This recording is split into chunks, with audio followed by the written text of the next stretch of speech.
Halo, selamat datang, selamat bertemu kembali dengan saya di sini di Mahaitin Classroom. Mari kita sama-sama tingkatkan pengetahuan kita, kemampuan kita, pemahaman kita mengenai ilmu akuntansi dengan belajar bersama-sama dengan saya di sini melalui video tutorial ini. Kali ini saya masih mau melanjutkan pembahasan kita dari akuntansi keuangan menengah. Topik yang mau kita bahas kali ini adalah laporan arus kas dengan menggunakan metode tidak langsung. Nah, kali ini kita mau membahas contoh soal kasus. Kita ambil dari buku Smith-Skousen untuk soal kasus 624. Kita mau membahas bagaimana menyajikan laporan arus kas dengan metode tidak langsung. Dan video tutorial selanjutnya nanti kita akan membahas bagaimana membuat laporan metode arus kas dengan metode langsung untuk soal kasus 625. Baik, adik-adik, kita mau coba bahas langsung dari materi yang ada di soal 648. Nah, adik-adik, apabila video ini bermanfaat buat adik-adik sekalian, jangan lupa klik tombol like dan juga tombol subscribe agar video ini bisa semakin berkembang dan semakin banyak video tutorial lainnya yang bisa kita hasilkan.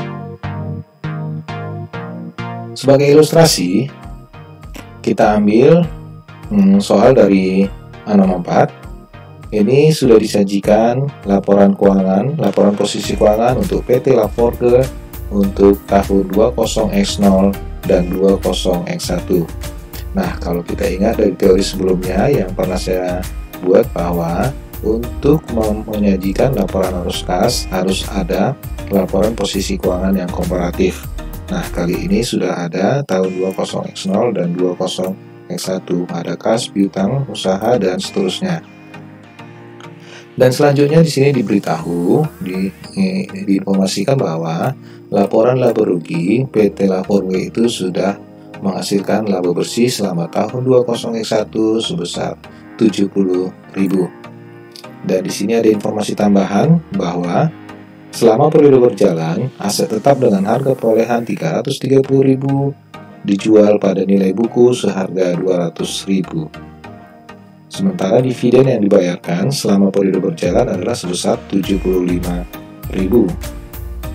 Semua hutang usaha kita asumsikan merupakan transaksi pembelian persediaan dan peralatan dan tanah dibeli secara tunai. Nah, kali ini kita diminta untuk menyelesaikan soal nomor 2, permintaan nomor 2 bahwa kita akan menyajikan laporan arus kas dengan menggunakan metode tidak langsung. Oke, sebagai tahap awal, kita siapkan dulu format. Jadi kita harus mengikuti format standar yang diatur di standar akuntansi keuangan bahwa laporan arus kas kita itu terdiri atas 3 bagian. Tapi sebelumnya kita coba lihat bahwa format standar untuk laporan keuangan itu yang paling atas adalah nama perusahaan. Ya. Yang kedua itu judul laporan, kita menggunakan laporan arus kas, dan yang ketiga mengenai periode atau penanggalan ya. Laporan arus kas karena untuk suatu periode maka di baris 3 itu tertulis untuk tahun yang berakhir 31 Desember 20X1. Nah, tahap berikutnya kita mau mengisi ya. Laporan arus kas tadi sudah kita katakan ada 3 bagian. Yang pertama aktivitas operasi, yang kedua aktivitas investasi, dan yang ketiga aktivitas pendanaan. Nah, untuk berikutnya kita akan menyajikan laporan arus kas dari aktivitas operasi. Nah, yang pertama kita akan melihat dengan menggunakan metode tidak langsung, kita akan mengambil laba bersih. Dari laporan laba rugi kita ketahui bahwa laba bersih yang diperoleh Laforge selama tahun 20X1 adalah 70.000, sehingga ini kita pindahkan 70.000. Kemudian kita melakukan penyesuaian-penyesuaian. Yang pertama adalah biaya depresiasi. Nah, sekarang berapa angka yang harus kita isikan di biaya depresiasi ini? Nah, kita lihat di laporan, kembali ke laporan laba rugi bahwa tadinya biaya depresiasi ada sebesar 60.000. Ini kita masukkan 60.000 sehingga kita catat positif ya. Nah, kenapa positif? Seperti yang kita bahas pada sesi sebelumnya bahwa biaya depresiasi itu adalah biaya yang tidak pernah kita mengeluarkan kas ya.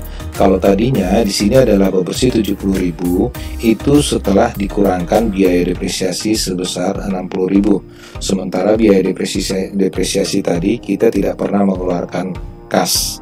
Oleh karenanya, berapa kas yang sesungguhnya? Harusnya 130.000. Oleh karenanya, yang 60.000 ini harus kita tambahkan ke 70.000. Ya. Yang kedua, kita mau menghitung kenaikan atau penurunan piutang usaha. Nah, piutang usaha itu ada di laporan posisi keuangan. Oleh karenanya kita lihat nih laporan posisi keuangan. Tadi piutang usaha sebelumnya tahun 20x0 adalah 250, sekarang menjadi 200, berarti ada penurunannya, penurunan saldo piutang usaha. Nah, sekarang kita pindahkan yang 50.000, kita pindahkan ke kolom aktivitas operasi. Nah, sekarang pertanyaan, apakah 50.000 ini kita mencatatnya positif atau negatif? Nah, seperti yang kita bahas sebelumnya bahwa logikanya ketika piutang usaha bertambah, berarti ada uang hasil penjualan kita yang tidak kita terima, berarti harusnya uang kas itu berkurang. Atau sebaliknya, ketika piutang usaha menurun, berarti kita ada menagih piutang dari pihak lain. Kalau kita menagih piutang berarti uang bertambah. Nah, sekarang di sini tadi ada penurunan piutang usaha. Kalau kita lihat tadi ini adalah penurunan sebesar 50.000, berarti ada yang kita tagih dari pihak lain. Berarti ada uang yang kita terima, oleh karenanya 50.000 itu harus kita buat positif. Nah, berikutnya ada persediaan ya. Persediaan berapa angka yang harus kita isi? Nah, persediaan ada di laporan posisi keuangan, oleh karenanya kita akan mengisikan persediaan. Kita lihat tadi ada 30.000, tadinya 95.000, sekarang menjadi 125.000, berarti ada kenaikan sebesar 30.000. Persediaan naik ya, ada kenaikan sebesar 30.000, kita pindahkan. Nah, sekarang jadi pertanyaan, 30.000 ini positif atau negatif? Nah, ketika ada persediaan meningkat, berarti kan logikanya kan kita membeli persediaan.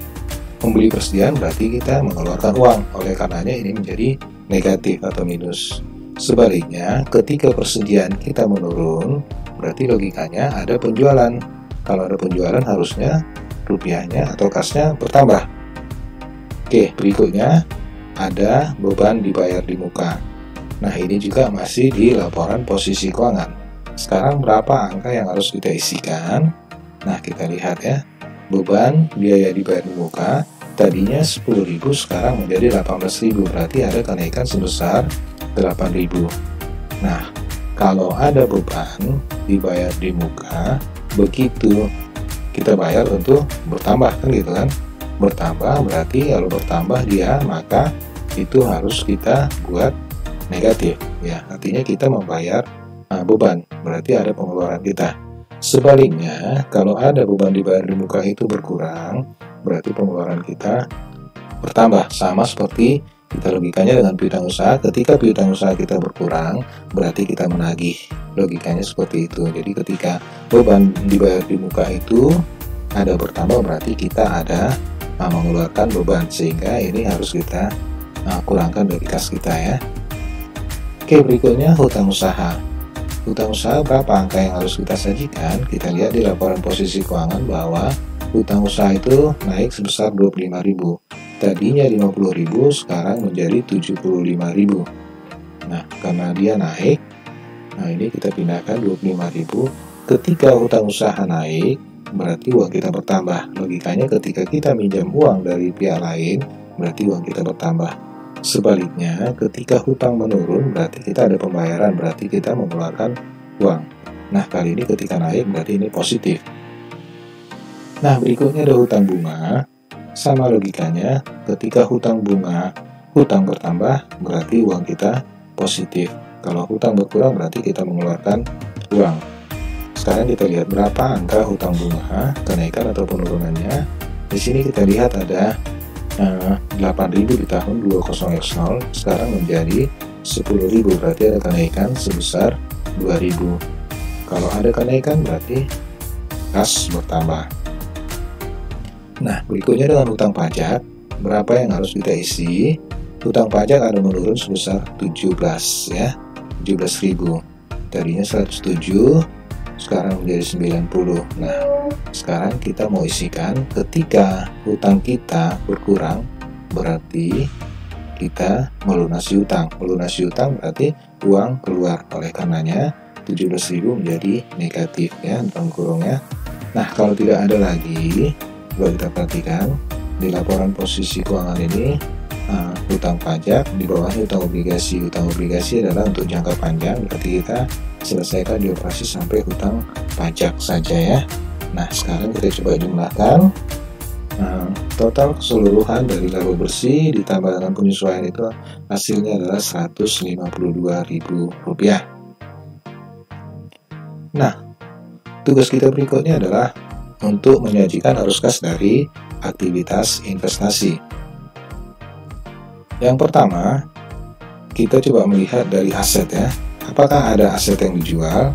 Nah, ternyata kita lihat tadinya di informasi tambahan bahwa selama tahun berjalan ada aset tetap dijual seharga 200.000. Berarti kita ada menerima uang sebesar 200.000. Kalau menerima uang berarti kas bertambah ya, positif ya. Kemudian coba kita lihat ya. Nah, ini coba kita hitung dari permutasi yang ada di laporan posisi keuangan. Yang pertama coba kita lihat ya, saldo akhir aset. Dari laporan posisi keuangan bahwa saldo akhir itu adalah 1.019.000 ya. Ini 1.019.000. Kemudian berapa aset yang dijual? Tadi sudah kita lihat bahwa harga perolehan itu adalah 330.000. Nah, coba kita lihat saldo akhir sekarang 1.019. Sebelumnya sudah ada yang dijual. Berarti sebelum terjual, saldo aset kita adalah sebesar 1.349 ya, sebelum ada yang terjual. Nah, kita lihat di awal periode saldo awal aset itu ada sebesar 1 juta. Oleh karenanya kita lihat tadi sebelum terjual ada saldo awal aset kita sebesar 1 juta. Berarti ada pertambahan. Pertambahannya itu tentu karena pembelian aset. Pembelian asetnya ini berarti ada sebesar 349.000. Oleh karenanya ini kita pindahkan 349.000. Nah, sekarang pertanyaannya, apakah positif atau negatif? Kalau namanya pembelian aset, berarti kita mengeluarkan uang untuk membelinya. Oleh karenanya pembelian asetnya kita buat dalam kurung, berarti kas keluar atau kas minus. Oke, kalau nggak ada lagi, berarti ini kita jumlahkan. Akhirnya ada penurunan sebesar 149.000 dari aktivitas investasi. Nah, tahap ketiga kita harus membuat data-data mengenai aktivitas pendanaan. Yang pertama, coba kita lihat. Tadi laporan posisi keuangan kita udah lihat bahwa yang masuk kelompok hutang jangka panjang itu ada hutang obligasi. Nah, sekarang berapa? Adakah kenaikan atau penurunan hutang obligasi? Coba kita lihat di laporan posisi keuangan. Hutang obligasi tadinya 77.000, sekarang menjadi 117.000. Berarti ada kenaikan sebesar 40.000. Oleh karenanya, ini kita pindahkan 40.000. Sekarang pertanyaan, apakah positif atau negatif? Nah, ini hutang bertambah. Kalau namanya hutang bertambah, berarti ada uang yang kita terima. Oleh karenanya 40.000 kita buat positif. Berikutnya, coba kita lihat, hutang jangka panjang udah habis. Sekarang kita lihat masuk ke modal saham ya. Modal saham, apakah ada kenaikan atau penurunan? Kita lihat, ternyata Tadinya 300.000 sekarang menjadi 338.000, berarti ada kenaikan sebesar 38.000. Nah, 38.000 apakah positif atau negatif? Kalau ada kenaikan modal saham berarti ada penjualan saham ya, ada penjualan saham berarti ada saham yang kita lepas, berarti kita menerima uang, sehingga hasil penjualan saham tadi itu berarti positif ya, menambah uang kas ya. Kemudian berhubungan dengan saldo laba, apakah ada saldo laba yang berkurang karena dividen dan berapa angkanya? Coba kita lihat dari data informasi tambahan, ternyata ada pembayaran dividennya sebesar 75.000. Oleh karenanya 75.000 kita pindahkan. Pertanyaan sekarang, apakah menambah atau mengurangi uang? Kalau kita membayar dividen, tentu kita mengeluarkan uang. Oleh karenanya ini adalah dalam kurung atau negatif ya. Nah, kalau tidak ada lagi, ini kita jumlahkan. Arus kas bersih dari aktivitas investasi ada sebesar 3.000. Nah, kalau ketiga, aktivitas operasi, aktivitas investasi, dan aktivitas pendanaan sudah kita hitung, maka coba kita lihat bagaimana kita menyajikan laporan arus kas. Kita mau menghitung saldo akhir kas. Nah, angka-angka yang sudah kita sajikan di aktivitas operasi kita pindahkan ke laporan arus kas. Yang pertama itu, aktivitas operasi ada kenaikan sebesar 152.000. Kemudian aktivitas investasi ada penurunan sebesar 149.000. Dari aktivitas pendanaan ada kenaikan sebesar 3.000. Oleh karenanya dari ketiga aktivitas ini total kenaikan atau penurunan adalah sebesar 6.000. Dari sini kita lihat positif, berarti ada kenaikan arus kas bersih dari ketiga kegiatan ini ya. Nah, kita mau menghitung berapa saldo akhir kita. Oleh karenanya coba kita lihat. Kita mau melihat saldo awal kas terlebih dahulu. Berapa saldo awal kas ini? Ini bisa kita lihat di laporan posisi keuangannya. Saldo awal kas itu ada 16.000. Oleh karenanya ini kita pindahkan. Nah, sebelumnya sudah ada kenaikan sebesar 6.000 ya. Nah, ini saldo awal kas 16.000, berarti saldo akhir kas kita sekarang harusnya sebesar 22.000 rupiah. Nah, tugas kita berikutnya kita memastikan apakah yang 22.000 ini sudah benar. Kita mau melakukan rekonsiliasi ke laporan posisi keuangan. Nah, kita lihat di sini bahwa di tahun 20X1 saldo kas itu adalah 22.000, dan hasil perhitungan kita laporan arus kas juga menghasilkan angka sebesar 22.000. Berarti tugas kita sudah selesai, bahwa penghitungan laporan arus kas kita sudah benar. Nah, dengan demikian saya mengatakan bahwa tugas kita sudah berhasil, dan berikutnya kita akan melanjutkan pembahasan. Kita membandingkan bagaimana hasilnya kalau kita menggunakan metode langsung. Nah, dari sini saya mengucapkan terima kasih buat perhatian adik-adik sekalian sudah mau menonton video ini. Dan sampai ketemu kembali di pertemuan berikutnya, di video tutorial berikutnya, dengan pembahasan kita mengenai laporan arus kas dengan menggunakan metode langsung. Dan apabila adik-adik merasa bahwa video ini bermanfaat bagi adik-adik sekalian, jangan lupa klik tombol like dan juga tombol subscribe agar video ini bisa semakin berkembang. Dan apabila adik-adik punya teman-teman yang lain yang ingin belajar bersama dengan kita, jangan lupa bagikan video ini dengan mengklik tombol share agar semakin banyak orang yang bisa terbantu dengan belajar bersama-sama dengan saya di sini. Akhir kata, saya mengucapkan sampai ketemu di sesi berikutnya. Salam akuntansi dan tetap semangat.